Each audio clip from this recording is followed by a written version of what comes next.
following presentation is part of the Beyond the Blast Doors network. Star Wars fans got an exclusive sneak peek at The Mandalorian Season 2 on Monday Night Football. But did that trailer deliver? We'll discuss in just minutes. Plus, we are celebrating Carrie Fisher's birthday. We're going to give you 5 ways to honor her today, because to us, she will always be royalty. And is VR the future of Star Wars gaming? ILMX Labs drops a new game title and looks to take fans to Batu and beyond from Star Wars galaxies. We're going to talk about all this and a lot more right now on BTBD Live. From the farthest reaches of the galaxy, the Midwest, you're watching Beyond the Blast Doors Live. Episode 93 of BTBD Live on a Wednesday. That's when you can always catch BTBD Live, Wednesday, 10 p.m. Eastern, 7 p.m. Pacific on YouTube. And that means we have come to the time where we can talk about all the things that we love, and that includes Star Wars. I'm one of your hosts, David Amalotti. Joined with me, of course, though, is Arzu. Arzu, how are we doing today? Hello. We're doing good. We're doing good. And we also have Mr. Pete Fletzer. Mr. Pete Fletzer, how are you? I am S. Yeah, I was gonna say awesome and excited at the same time, so I said S. I'm S. Today I'm S. I'm excited. I'm excited to be here. As always, anytime I get to spend with you, David, is time well spent. Oh my God, we're gonna cuddle after this. It's gonna be great. Hey, we got a full show, as we've already mentioned, and we're just so excited. And there's a few things we could talk about. You know, Shia LaBeouf, he's gonna be in a Star Wars movie. Really excited about it. Yeah, really excited. That's not actually happening, but it's amazing the things that people will publish online, that people will believe. It's just incredible. But my goodness, we've got a slew of things to dive into, most notably The Mandalorian. But first, before we get into the thick of this conversation, I want to shout out some people that are with us already here on episode 93 live, BTBD Live. We got Hogan 231, we've got Frammy, we got Gilster 37, we got Apprentice Ewok, we got Matthew Melky, just some of the folks in the live chat tonight. Really excited, having a good time already in that live chat. So we're glad that you're with us. And of course, if you're watching live, you can always comment in that live chat. But if you're watching or listening on the rewind, you can always comment. You can always hit us up on Twitter at BTBD Star Wars. I think that we just got to dive into this, guys, because this is pretty much what everyone is talking about right now. The Mandalorian Season 2 exclusive look, Monday Night Football, okay? Monday Night Football. That means it happened Monday night. It was a minute-long clip. It features the Mandalorian, Cara Dune, Grief Karga, a new action scene with an Imperial carrier. Beyond that, we've pretty much seen it all. The Mandalorian Season 2 debuts on Disney Plus October 30th. Fan reaction to this trailer, though, pretty mixed. And Arzu, let's start with you on this episode 93 of BTBD Live. When you watch that first it's not the first sneak peek, but you see that sneak peek on Monday Night Football, what was your reaction to seeing a lot of what we've already seen? I was just like, okay. My thoughts then and my thoughts now are still that this wasn't meant for the people who are plugged in all the time on Twitter all the time. This is for the people who are watching Monday Night Football. I made the comment Monday night that this was a subscription reminder.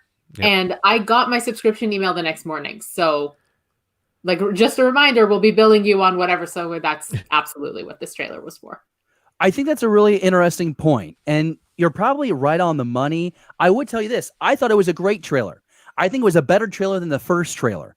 I think this is what they should have led with when it comes to the marketing of The Mandalorian Season 2. And Pete, it reminds me of a conversation we had ages ago about the first trailer that they dropped for Rise of Skywalker.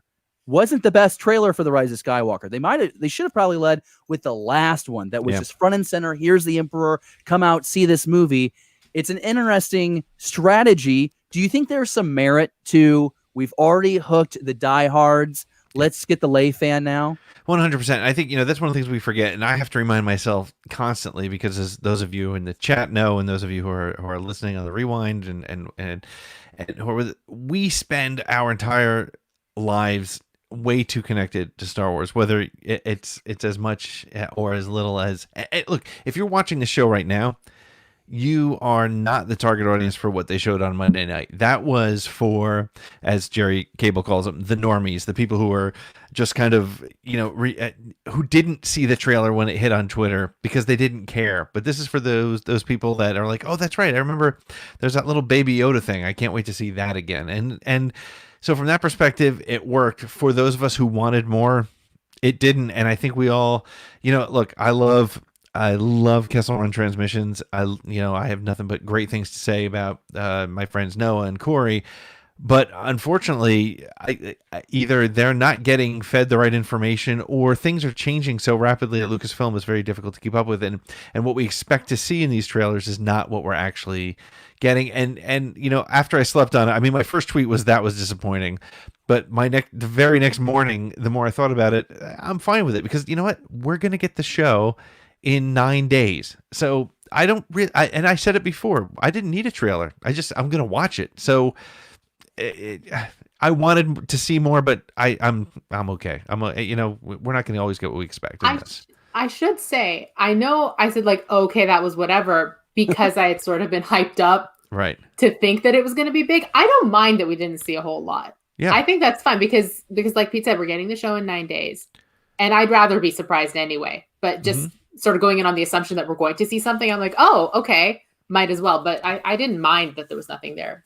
Yeah, I thought that on the rewatch, surprisingly, for a minute, and maybe I'm just trying to find the gold at the end of the rainbow here, but going back on the rewatch, and I didn't catch it the first time, but the stand down Razor Crest, like I didn't get that at the very beginning of that clip, so I think that's kind of interesting to me that this ship either has a reputation, or maybe it's simple as another ship can scan and know that it's the Razor Crest. But my assumption is there's an Imperial cruiser that's following the Razor Crest on the snowy planet, and there's like that identification. I thought that was really cool. There's some clips going around on the internet, and I want to pull these up.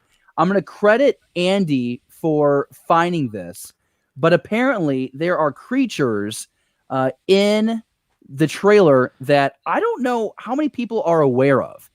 And they're spiders. And I was wondering, have either one of you two seen the clips that are going around about these spiders? Arzu, you're shaking your head no. Pete, did you have any awareness of this? I didn't see it until I saw what Andy had shared with the group. And yeah, I mean, apparently, if you look really closely, and what is, I'll look it up before we're done to make sure we give credit to the reviewer. But yeah, I mean, and not only that, there's like giant spider legs draped over the Razor Crest. If you look really closely, he's not just repairing the ship. He's also apparently trying to cut through these enormous legs. And it was, they are, New Rock Stars is the YouTube channel where he breaks this down. It's about 7.5 minutes where he notices things like that. He notices that there's a carbonite slab in the Razor Crest when he walks out of it and to meet Grief and Cara Dune, and, just little things like that, that it's funny. We just kind of blew right past this stuff. Yeah, I think it's really fascinating. And, maybe I'm guilty of it. I was looking for something else when we were watching this clip together on Monday night. We did about a 90-minute special here on the network. We kind of hijacked Hollow Chronicles to do that, had a lot of fun. I was looking for more Moff Gideon. I was looking for Ahsoka Tano. I was looking for Bo-Katan. And I think that it was easy for me to be distracted with those once and not just appreciating what was in front of me. So I know that I myself really knocked this clip hard on Monday night. But you know what? 48 hours later, I'm thinking to myself, you know what? This is a damn good trailer. And Pete Arzu, I've had a dozen people since yesterday come up to me and be like, hey, did you see that new Mando trailer? I didn't know that season 2 was coming out. Yes. Which just blows my mind. Do you guys have any of those interactions with people? I know we're kind of you guys are working from home. I'm going in. I don't see people. Well, it's funny because I have this reputation, of course, of being the Star Wars guy among the people that I know, and a lot of them, it's just so funny. We take for granted the echo chamber that we live in, and sometimes it's used as a negative term and sometimes a positive term. But we're surrounded by really great people in the social media space, the people who are following us today and watching us today, and just people we interact with. So we forget that yes, I go out and I talk to some friends, and they're like, hey, did you know that the Mandalorian show, it's coming back in a couple weeks, and it's really hard for me to be like, to not be like, well, duh. But the reality is and so to Arzu's point, that is 100% what this particular episode or particular commercial was for. It was for those people, for us. And look, I even said it on Around the Galaxy when I did my intro for this week's show. It was like, I don't need a commercial. I'm ready. Like, just tell me when it's going to drop and I'll be there. So I think that's a different audience. I think that's really interesting. Arzu, did you have something that you wanted to add? Nothing. Okay. So then let's go ahead and just dive into this real quick, because I think it's kind of the same conversation, but we have started to see several TV spots going out for The Mandalorian Season 2. Of course, it comes out October 30th. We're really excited about Season 2.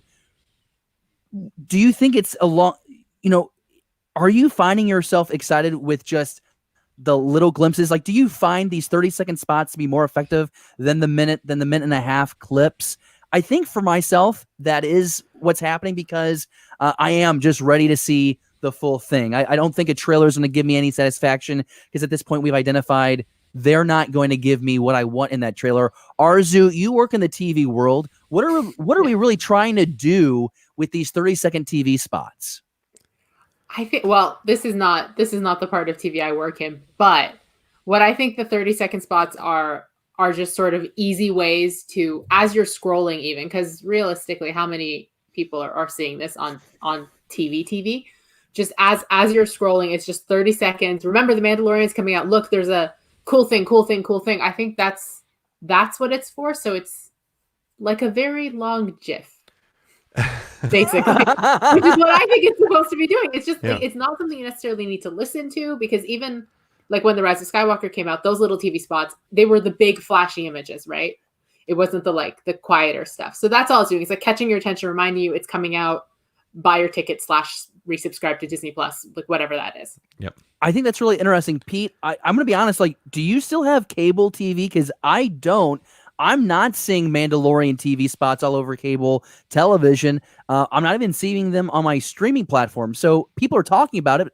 I'm just not seeing a lot of them. Yeah, I'm not seeing a lot of it either. And the only place I see them is when people shoot them with their phone and put it on Twitter. That's the only place I see them. So, yeah, again, I think it's that. This is, I think, one of the things too that we need to remember, and I think I said it previously. Success in streaming is very different than success metrics in major motion pictures, right? And when you release Rise of Skywalker or Force Awakens or any movie, this is why they're struggling with when are they going to release Wonder Woman 84? You have to kick ass in that first week, and if you don't, it's a failure. However, with streaming, I've watched each episode of Mandalorian 5, 6, 7, 10 times, and so it does not have to have a successful launch date. It would be nice, but they've already gotten my $7 for the month or whatever it is, and it doesn't matter what I watch. If I watch nothing but still pay, it's a win for them. So it's a different way to market these events, and so I think we as fans are still in that major motion picture mindset when we think about Star Wars and what we expect to see from Star Wars. I think that's really interesting that you say that. And before we go on to further, I do want to shout out, we did get these new posters. I think the posters are cooler than a lot of the video that we've seen so far for season 2. Am I wrong to say that? I love the way Baby Yoda just kind of looks like, all right. Yeah, I like that one. I think I'm probably the biggest fan of Grief Karga's new robes, but that's not the first time I've said that here on the show. Everyone knows that I have a man crush on Grief Karga. He is over extraneous man. He is over the top. He is flamboyant, and I love him so much. Unashamed. Right? No shame ever. No shame. He's got none. You've got none. No shame. The dude is 70-something years old. If he doesn't look it at all. It's not sexual. Yeah. I mean, yeah, he's in great shape. I'm sorry. I thought you were claiming something else there. I felt like I had to defend myself. No, but like I just think I love Grief. I like how he's such like a large character in this very intimate series. Arzu, I took him down, but is there one of these posters that stick out to you? Is there maybe your favorite character on screen right now? Well, the Baby Yoda. Oh, okay. So it's not Cara Dune. No, I don't want any more Cara Dune. Oh, why? No more why don't Cara you? Dune. Why? What's wrong with Cara Dune? Nothing wrong with Cara Dune, but I don't want any more Gina Carano.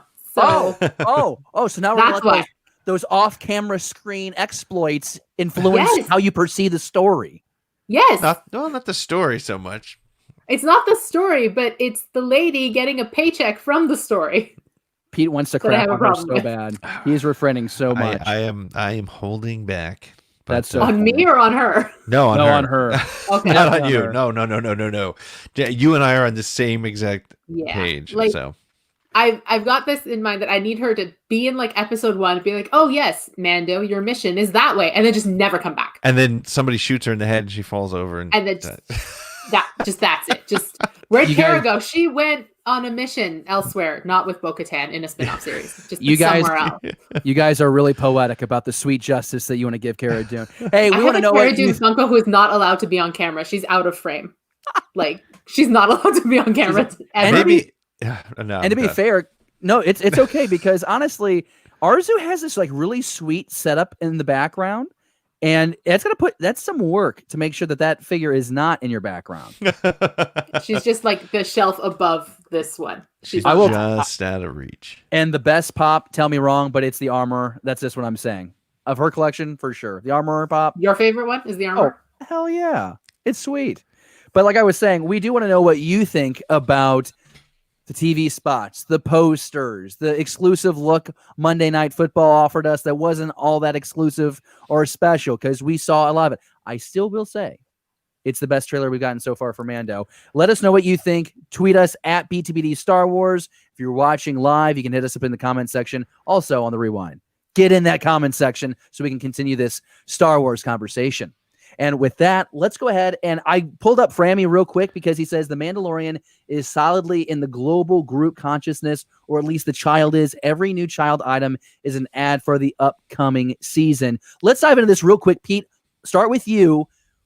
I kind of fell out of love with Star Wars merch because the merch hasn't really been there for like the main movies, but The Mandalorian seems to be really ramping it up. Is that your impression? The Mandalorian merch is there if you look for it? Oh, you don't even have to look for it. You're gonna run into it.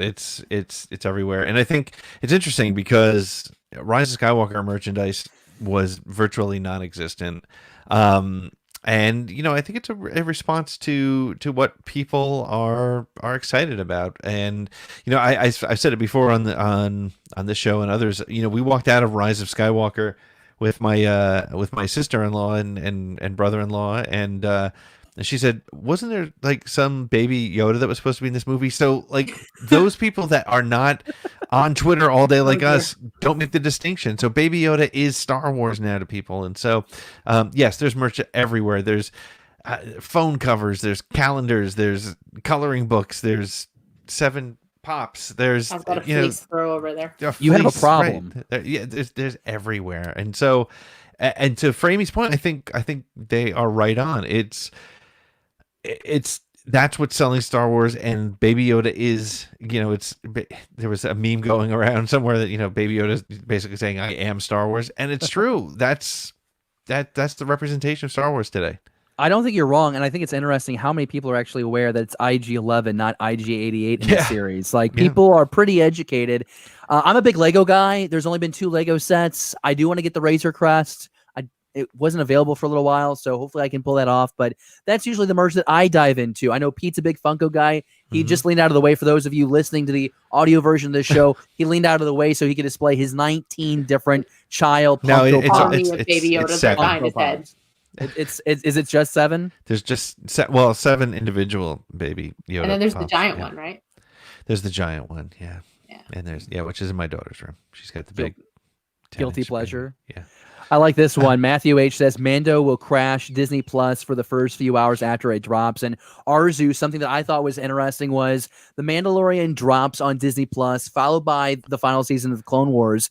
And Star Wars was the most watched content on Disney Plus. Your perspective, you're to our north in Canada.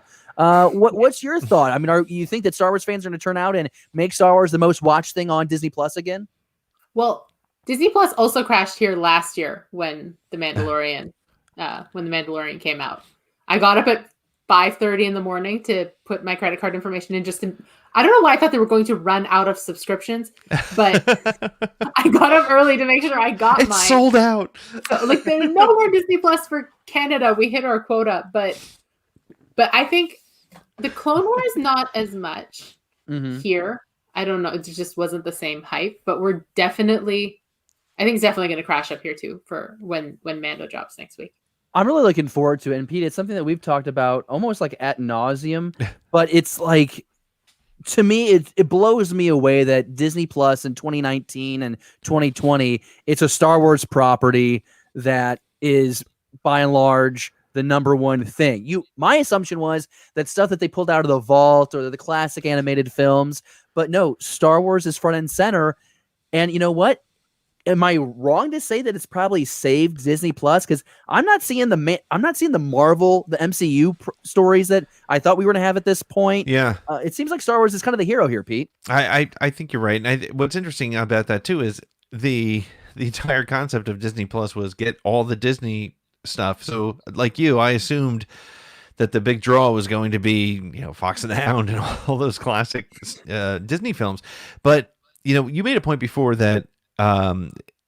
Mandalorian and Clone Wars was the most watched stuff on Disney Plus. It was the most streamed content in streaming services. So I think that's an even bigger statement. So yes, did it save Disney Plus? I don't know if it was in trouble or not, but it certainly boosted it out of the box. I'm very curious to see, now that all the quote unquote free subscriptions are expiring starting next month, how those come down and if it impacts Disney Plus subscriptions, and or if the Mandalorian season 2 boosts them back up.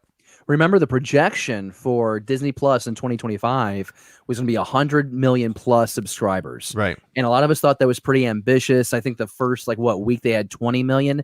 So we're like, well, okay, I guess they'll knock that one out of the park. It'll be really, I think that's a great point that you made, because not just those free subscriptions, but if you have Verizon, if you re-upped your contract, you got a free subscription with Disney Plus, ESPN, and Hulu. And I think that's where they're going to get so many people, because in my household, we had Hulu, but we didn't have ESPN Plus.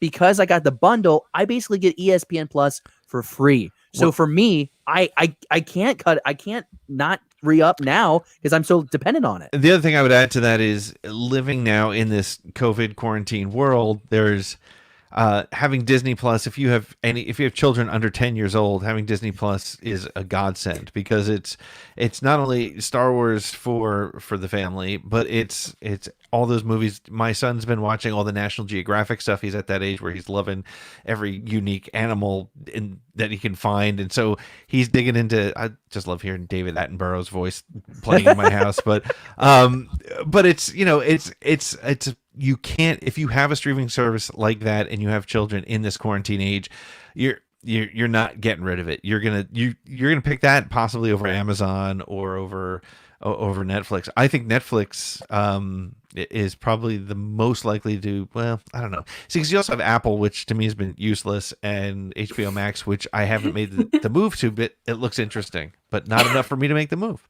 That's funny. Hey, we got to shout out a couple for you, Pete. Gilster37, Pete, the Firestorm Trooper helmet is at my GameStop. Maybe yours too. Keep an eye on it. Yeah, no, they have it there, and I'm this close. Do you have room for another helmet? You already have like $1,000 in helmets. I don't. I'm gonna have to move something. I don't know, but it's cool. I do like the Fire Trooper helmet. Thanks for the tip, Gilster. I really appreciate it.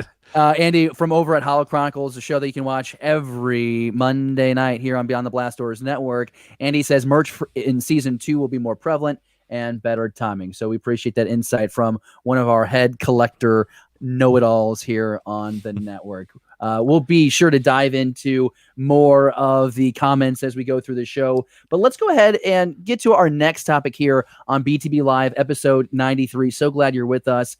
Star Wars Tales from Galaxy's Edge trailer reveals lightsaber action. And is that Frank Oz as Yoda? Star Wars Tales from the Galaxy's Edge really looks to be like my best chance to visit Batuu and Galaxy's Edge. The new gameplay trailer dropped just a few hours ago, and it does include Frank Oz back as Yoda. And while the main story of this game is set during the time of the sequel trilogy, players will also be able to explore the earlier era as they step into a never-before-told short story of a mysterious Jedi temple on Batuu, which blows my freaking mind, taking on the role of Padawan Adi Sunzi. Tales from the Galaxy's Edge drops next year, a November 19th No, next release. month. No, Or I'm next sorry, month, next yeah. month. I'm sorry. Yeah, November 19th on Oculus Quest. And so here's the thing. My goodness, Pete, should I be this excited? Because I'm pretty hyped right now. The fact that we're getting this game and there's a Jedi Temple on Batuu. What? Yeah, I was looking forward to this just because having been to Galaxy's Edge, to be able to go back in the virtual reality headset and check it out, I was excited to try that. But now seeing that there's action there, you have a blaster and you have a lightsaber and Yoda is I don't know how they're going to bring Yoda into it. I don't know how they're going to bring C-3PO and R2 into it, but to be able to interact with them, it was one thing to interact with Vader in Vader Immortal, which is an amazing experience on its own. But to be able to explore Batuu and go beyond what is on the Disney property should be really, really exciting and interesting. I've already tweeted that basically November 19th is going to be a completely shot day for me. I don't plan on doing anything other than being in virtual reality for the day. So That's funny. I'll be Arzu, you have the Oculus too, I and do. you've also been to Galaxy's Edge. I'm the only one that Yes. has neither Oculus or Galaxy's Edge on the show. On my credits as a Star Wars fan, but when you saw this gameplay trailer, were you pretty excited? Because it seems like a different kind of story that we're going to be getting here with Tales from Galaxy's Edge compared to a Vader Immortal.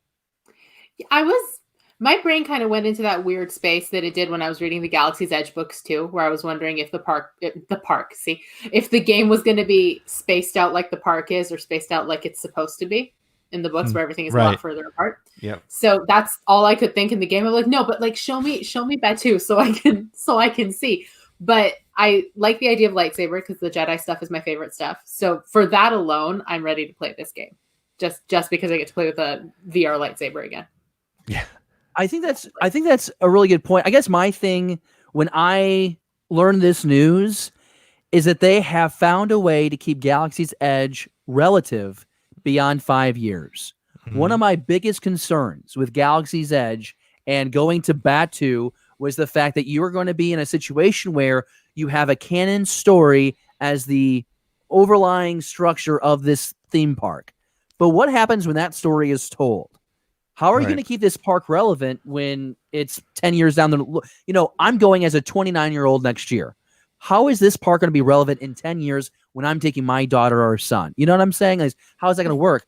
Well, they found a way to make this place relative during the sequel trilogy, but also during the original trilogy, even further back before. Maybe dabble with the High Republic that we're getting in this book and comic crossover when we get into 2021. Yeah. So that's probably what really excites me, because I think more casual Star Wars fans will empathize too. Like, I want to go to a place that I can be immersed in Star Wars and spend a couple of hours. But I'm not going to like it so much that I'm going to keep going back and back and back for the exact same experience. And the way I look at it right now is, and correct me if I'm wrong, because again, you two have been there. Mm-hmm. I go once to enjoy the park, and I maybe go a second time in Florida so I can stay at that all immersive hotel that they've built. So two visits. I mean, do you guys find yourselves wanting to go back? Is there more stuff for you to unlock? I went 4 times. Yeah. What? Well, yeah, I was living in California, not this past summer, but the summer before. So I was living in LA, and it was the summer Galaxy's Edge open. So I'm like, yeah, I'm gonna go check this out. I went back 3 more times. I was there 4 times in total. There's always something, like, granted, it's mostly ambiance. You're like walking around. You're gonna get like some blue milk. I did not have a Ronto wrap. Don't ask me why. I just never made it. But in the 4 visits, but you're just gonna wander around. Maybe you'll pilot the Millennium Falcon. Rise of the Resistance wasn't even open when I went. So, but you're kind of like going into like Star Wars Groundhog Day, because it's always the same day on Batuu. It's it's very similar that's to what it is. So when I was I'll do a little plug for Around the Galaxy, because I just interviewed Mitch Dyer, who worked on both Battlefront 2 and Squadrons, and we talked a little bit about experiencing Star Wars through video games and experiencing those stories, those canon stories through video games. And we didn't talk at all about Galaxy's Edge, but I think that's one of the points, is that I only went the one time. I spent about 6 hours there, and I didn't see all of it, but I saw enough of it and enjoyed it. And it's that time to be able to actually immerse yourself in Star Wars and sort of be surrounded by Easter eggs and just really, you're in Star Wars. I mean, it's something we've all dreamed of, and since we were saw Star Wars the first time was to visit it, and the sound effects and as Arzu put it, the ambiance is just, it's amazing. It's really a lot of fun. I busted Arzu. I feel bad. She was adjusting herself. I feel bad. I spilled water all over my face. Oh no! I'm so sorry. I'm such a jerk. I didn't want to throw I this got out most there. of it. I'm just trying to clean it off my chin. I'm gonna put myself full real quick because you mentioned the Ronto rap, right? Arzu? Yeah. Yeah. So if you don't have this already, it's a great book. Star Wars. I should have put it back here, but Star Wars Galaxy's Edge cookbook. It came out. It's an Inside Editions book. I review this. You can find my review on BeyondTheBlastDoors.com. But it's a really cool cookbook that gives you the appetizers, main courses, special cocktails, and desserts you can find throughout the theme park. So I haven't been there. I haven't been to the park myself, but I've tasted some of the food, and they've done a really nice job of taking like really trendy foods of our world and putting that Star Wars spin on them. So, like we said, that game or that experience, I feel like it's weird that it's like the game. And that's maybe the whole point of this conversation, guys, is when you think about what this game will offer the fan, it doesn't seem like you have to be the greatest video game player to play this game. You just have to have the VR ability through the Oculus. But it's like, is the future of Star Wars storytelling and gaming in VR? Because we have this game, you have the Vader Immortal, you get this immersive experience with Star Wars Squadrons that came out 3.5, 4 weeks ago. Is that a fair stance to take? Pete, let's start with you because you've been playing Squadrons almost nightly. Do you get the vibe that this is where we're going with Star Wars gameplay? I think they're just, it's typical of Star Wars to be part of whatever is next, whether it's the CGI in Phantom Menace, which was groundbreaking, or filmmaking processes for Star Wars back in the 70s. I think it's about experience, and it's funny because I don't think you can play a VR game for as long as even a movie is. I think you can immerse yourself in it for a little bit. You can have the experience and move on. And so I think Star Wars is about experiences. I think, Jedi Fallen Order, I played that on the easy way because I wanted to get the story, but I experienced a new style of gameplay, which was great. So to answer your question, I don't know that necessarily VR gaming is the way stories will be told, but I think it's the way we'll be able to experience Star Wars. And I think they're being very, very smart about making certain experiences available, which expand the canon and expand the story without forcing you to. If you haven't played Vader Immortal, it's okay because that story isn't so important that you can't enjoy everything else. I want to play that game so badly. Apprentice Ewok says in the live chat, I went for 2 days and spent most of my time there. I was able to make it on the Rise of Resistance during my second day. So it sounds like he was luckier than most. Arzu, any last thoughts before we move on to the last topic? Did I cut you off there? No, I just told you should play Vader Immortal, and I stand by that comment. Would you say of all the Star Wars games that you've played, maybe you're in your top 5? Why is it your favorite one by far? Because again, it's Jedi based, my favorite stuff. And it just, you get so lost in the VR of it that, if I throw my lightsaber and I catch it, like my hand recoils a little bit. There's no weight. I'm not throwing anything, but it's so immersive that you kind of get lost in the story. And then too, the story itself is beautiful. Like I played the third part maybe a couple days after the Rise of Skywalker, and that made me feel a hell of a lot more than the Rise of Skywalker did. So well, any opportunity to bash it, I swear. No, no, because it ends on such an uplifting, like mythical note that I just recommend this game to anybody and everybody who can. We've offered a lot of Star Wars video game recommendations tonight, so be sure you check all those out. But again, Tales from Galaxy's Edge is due to release this year, November 19th. So be sure you check that out. Let's go on to the next topic here on BTBD Live on a Wednesday. Kenobi. That was my best Maul. That was good. terrible. That was good. it? Because I enjoyed it. he was You have to dead do the Maul silent. scream though. What? Like the one in Rebels when he's like screaming Kenobi in the desert. That's what you have to go for. Nice. That was terrible. I sound one was constipated. terrible, Yeah, that was. You're right. We're gonna go back to what we were trying to do here. The Untitled Obi-Wan Kenobi Disney Plus series is currently scheduled to begin filming in March of next year. Pre-production well underway, though. On the latest episode of the Happy, Sad, Confused podcast, Ewan McGregor revealed that he went to set of The Mandalorian to do some in-costume camera tests with the show's director, Deborah Chow, right, who also directed a few episodes of the first season of The Mandalorian. And he had a quote in this art on the podcast, and I actually got the verbatim here from our friends over at StarWarsNewsNet.com. So big thanks to them. But in quote, he said, "It was funny walking on a set because it was a lot like the Mandalorian crew I walked on. And for a big moment, I walked in the dressing room and there was my beige cloaks and my belts and my boots. And I was like, oh my God, it's my old costume. It was amazing." And so we bring that all up tonight because one more time, we get the opportunity to hear Ewan McGregor have excitement about being Kenobi once again. Arzu, I'm going to throw it to you. Put yourself in the shoes of someone on set of The Mandalorian, and out of nowhere, you see Ewan McGregor as old man Kenobi walking out of a dressing room. How do you react? I'm a huge Obi-Wan Kenobi fan, so I would probably faint and that would be it for the rest of the day. But just I don't even know what would be going through their head because it's Obi-Wan Kenobi dressed exactly the way you remember him, and he's like standing right in front of you. This is not very eloquent because I'm getting excited just thinking about it. Like, we love that. We love that. Get giddy. Get giddy. Get so giddy. Gideon too, if you'd like to. I'm giddy over Gideon. That's a shirt. Oh my gosh, Pete, let's make it happen. So let's explore this a little bit more though, because it's Kenobi in those old robes, but it's what those Tatooine sandstorms have done to those robes that I'm excited for. Pete, we're going to get a grizzled, mid-aged, broken PTSD Kenobi. Right. Does this help It's you like at me all? after every one of these episodes. You think? Really?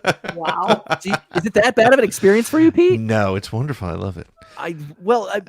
When you hear his excitement, I mean, let's talk about that a little bit. Oh, let's talk We're about getting his a little bit excitement, closer about Kenobi. Yeah. And this mid-aged form. Does this influence your excitement at all to learn about? He's getting dressed in the robes again. Yeah. Well, so first of all, I think one thing to keep in mind, and I saw some stupid clickbait site run with Ewan McGregor confirms he's wearing the beige robes, and two things on that. One, did we think he was like going to wear like the Technicolor dream coat? No, he's going to wear obviously some brown robes. Number two, these were screen tests, right? So he probably wasn't in the final costume and blah, blah, blah, blah, blah. So let's get excited that he was testing something and work. Deborah Chow was there with him, I believe, on the Mandalorian set, testing out what he will look like as Obi-Wan in the volume. That alone is fantastic news. Add to that, on top of that, the icing on that cake is just how excited he seems. We talked last week about when he was on the I can't think of the show in the UK. He was on the Graham Norton show. And he was as giddy as we are talking about it and just excited. So I love that he's back, and I love that he's as excited to be there as we are to have him come back. And I am so excited. But again, it's one of those series where when I heard we were getting it, I was like, we don't need that story. And I can still make a case why we don't need that story and why I don't want that story. But I want Ewan McGregor as Obi-Wan. He could be Ewan McGregor as Obi-Wan reading, the Tatooine phone book. And I'll be like, I'm there. Give it to me. So I'm all for it. I'm really excited about the story. I don't stand by Pete's comments. And tell us why you don't stand by his dumbass comments. Arzu?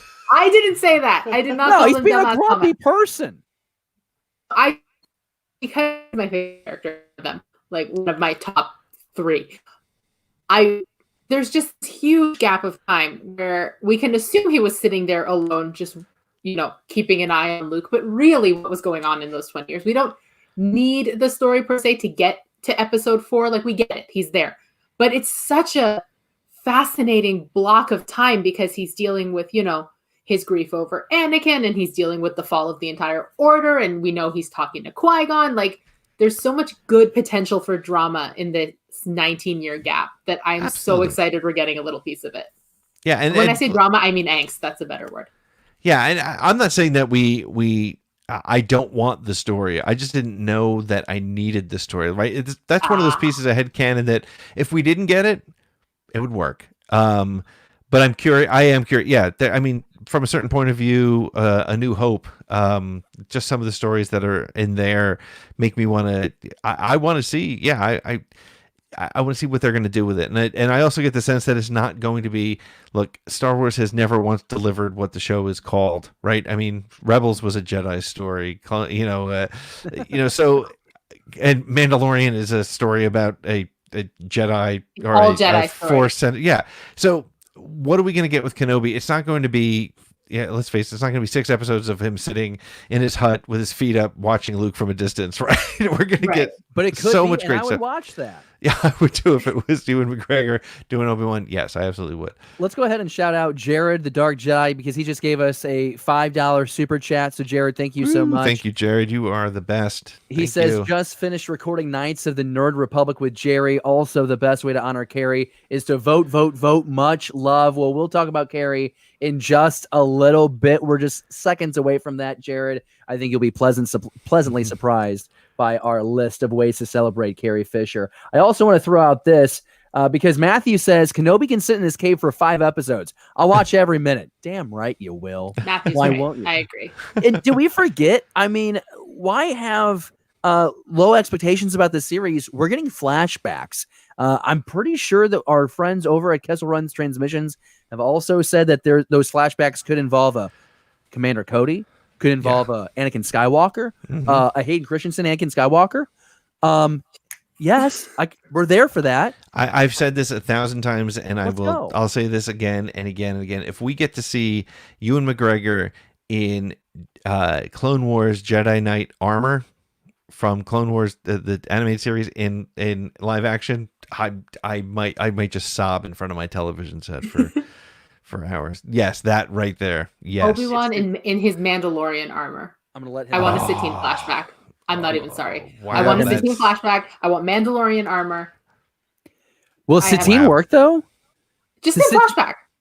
Oh, Just well, a flashback. I mean, oh well, and you know what though? You're right though, right? Because he's in the desert. He's alone. He's dealing with that grief too. Yeah, so that Yeah. That's like He what lost 2 months everything. before it. Yep. And he's lost everything. He's lost everybody. My poor baby boy. He's going to be going through so much in these 19 years. That's so funny. I want someone to call me their poor baby boy. Okay, moving on. We want to know what you think, not about what I just said, because I'm alone, but we want to know what you think about Kenobi. Listen, we're just excited. Any news about the Kenobi project? Really big here on Beyond the Blast Doors Live. We want to talk about it. And yes, if we get to spend some time in the Dune Sea with our favorite Hermit Jedi, we're excited about it. Let us know. Live comments down below, or on the rewind, tweet us at BTBD Star Wars. Let's go ahead and hit the last topic of the night because we are rolling here on a Wednesday. Going to wrap it up. A tighter episode this week. And we're really excited to close out episode 93 with this segment, and it's all thanks to Arzu for the great idea. Today is a day to celebrate the princess, a general, a true. Arzu, do you want me to read this, or do you want to read this? You read it. You want me to read it? Yeah, okay. why not? Arzu wrote this, so these are her words.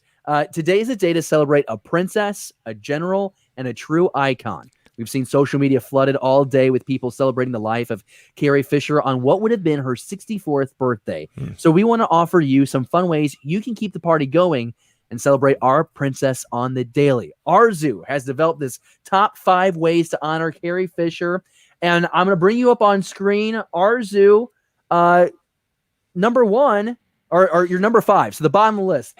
Number 5, what's the best way we can celebrate Princess Leia?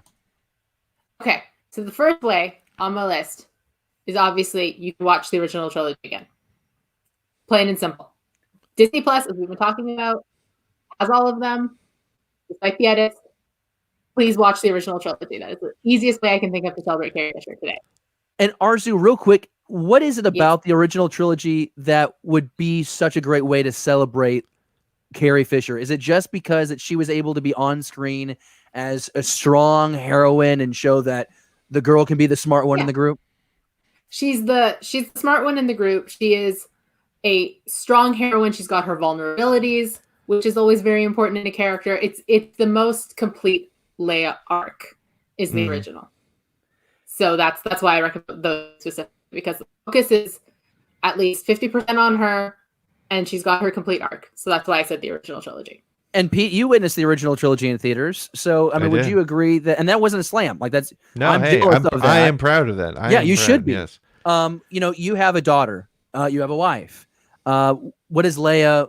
When you think about that character, that original trilogy Leia, what does that character mean as a father? Well, you know, it's funny. I'm in a kind of unique generation. I'll be very careful not to talk too long about this because I could go for days about it. But what's interesting is Carrie Fisher as Princess Leia was really one of the, in a time of 70s films where it was, you know, the woman was the damsel in distress. She was just, all she was pretty. And in this case, she was not only beautiful, she was strong, she was brave, she was smart.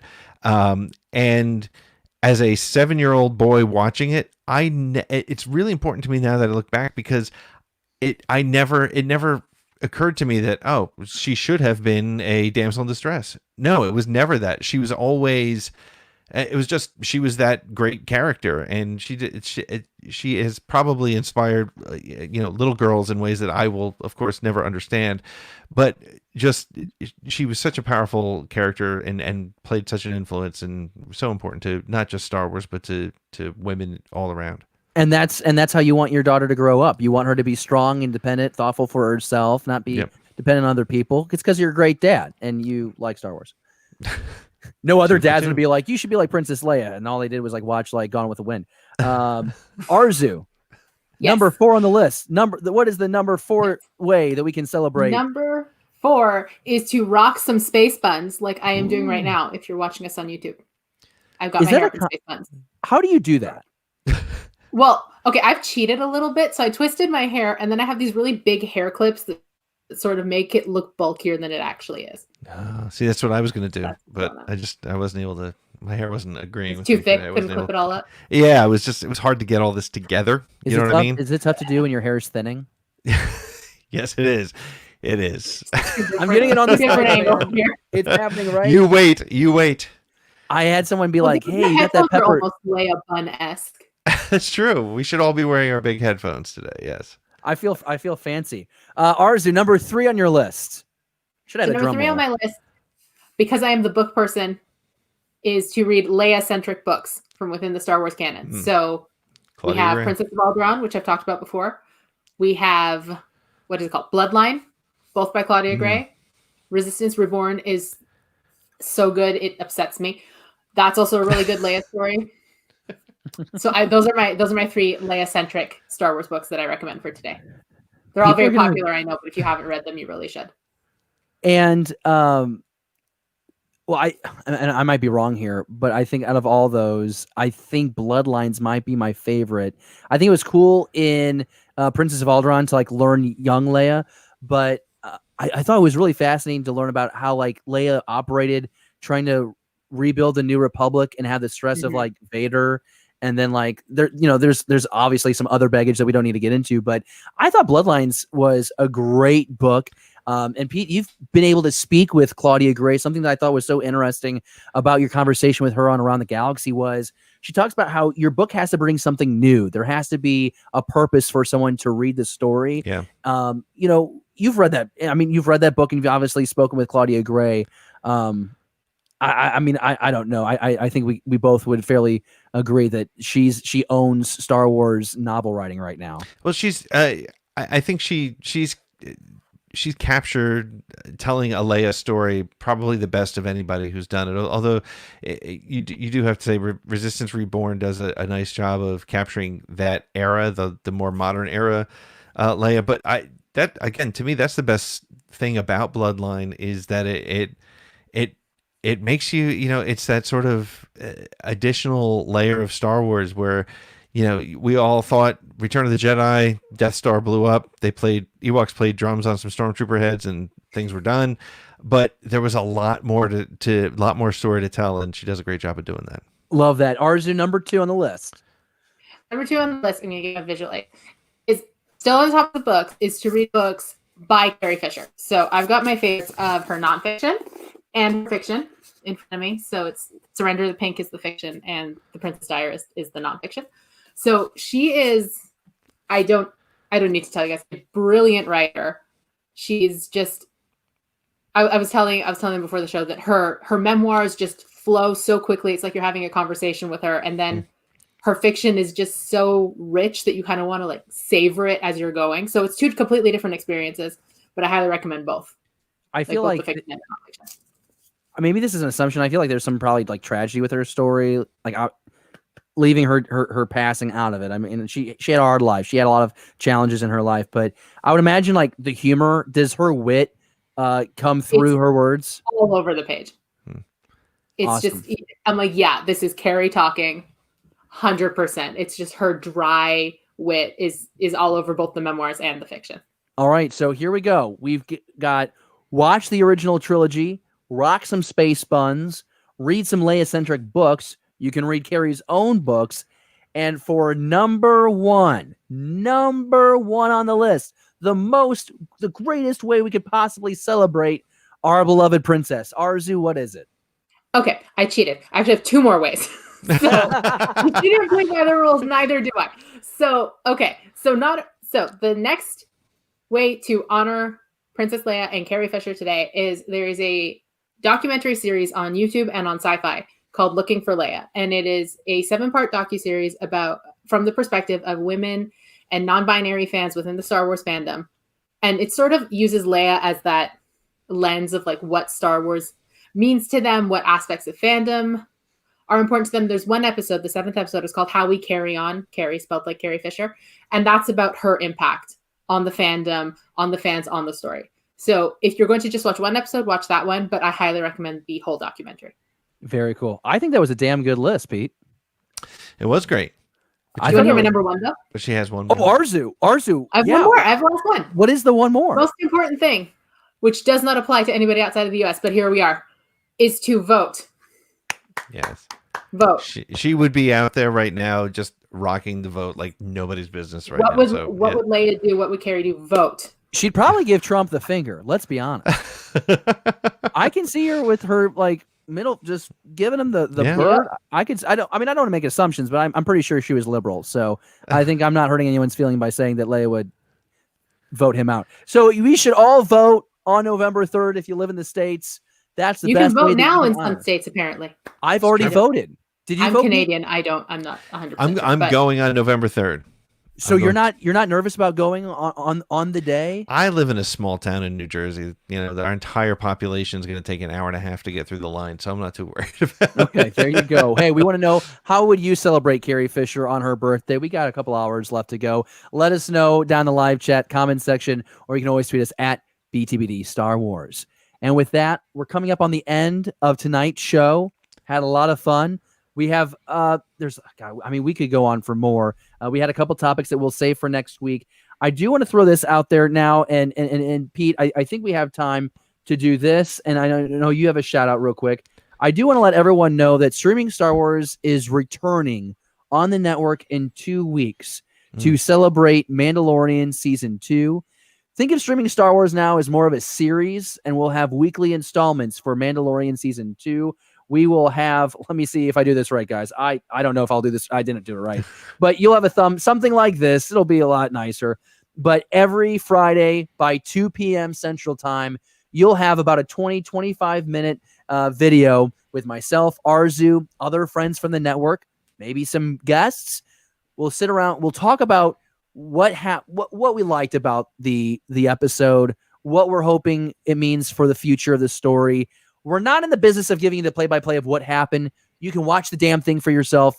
Go figure out what happened. But we'll tell you what it meant to us as fans. We'll hear from you what it meant to you. We'll dive into some Easter eggs, and we're going to have a lot of fun. Pete's going to be on that show when he can. So it's going to be kind of like a cavalcade of characters here on the Beyond the Blast Doors Network talking about The Mandalorian Season 2. And we just are so excited to have this brand back so we can talk about The Mandalorian, Kenobi, The Bad Batch. You know, there's obviously so many projects in development. So we're excited to have that back as kind of a limited series of its own on the Beyond the Blast Doors network. Is that a fair way of saying that, Pete? I would say so. Yeah, I think that's great. That's a good way to put it. Did you have merch that you had to throw out? No, I just wanted to mention to everybody that if you go to beyondtheblastdoors.com and click our merch link, we just launched a brand new Teespring store. We could go into more detail, but I won't. Go check it out yourself. And if you use the promo code BTBD15, it's 15% off of everything in the store for the next week. Since we just launched it, we have a really cool and really fun Baby Yoda on a milk carton t-shirt that we just launched for the network. It's hilarious. You're going to love it. But yeah, if you go to beyondtheblastdoors.com, click our merch link. We have a brand new store, and we want to hear from you. What do you want to see on shirts? What kind of merch do you want from Beyond the Blast Doors? His name is Pete Fletcher. You can always find him on Twitter at ATGcast around the galaxy. Miss Arzu, my dear friend, do you have anything to say to the people before we leave this evening? Before we leave this evening, I guess I just want to cap it off because it's Carrie Fisher's birthday, to encourage everybody to live the way she would want you to live, to be your authentic self, to take your meds, and to not take any bullshit. Nice. That's all I'm going to cap this off and say. Can I say I love you? I think you're so great. Hey, my name's David, and you can always find me at Ammo on the Air on Twitter. And we're just so glad that you're part of our Star Wars conversation from all three of us. We are so glad that you choose to spend your Wednesday night with us talking about Star Wars. We just ask that you please share the word about Beyond the Blast Doors Live. We always have another seat at the table to talk about Star Wars goodies. And with that, I'm as close to getting the hook around my neck as I possibly could. So that's the end. That's the end. We're doing it. That's how we're ending it. Episode 93, BTBD Live, every Wednesday, 10 p.m. Eastern, 7 p.m. Pacific on YouTube. You can also find us on iTunes, Spotify, SoundCloud, and Stitcher. Thank you so much for being a part of our Star Wars conversation. We cannot wait to have you back. Until next week, at that point, just one more week until The Mandalorian Season 2. Thank you for watching Beyond the Blast Doors. Be sure to subscribe to our channel. Don't forget, give us a thumbs up and leave a comment. Beyond the Blast Doors, a Star Wars conversation.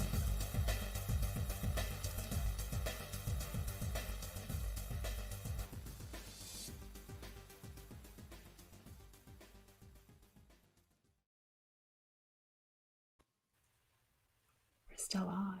I did it again.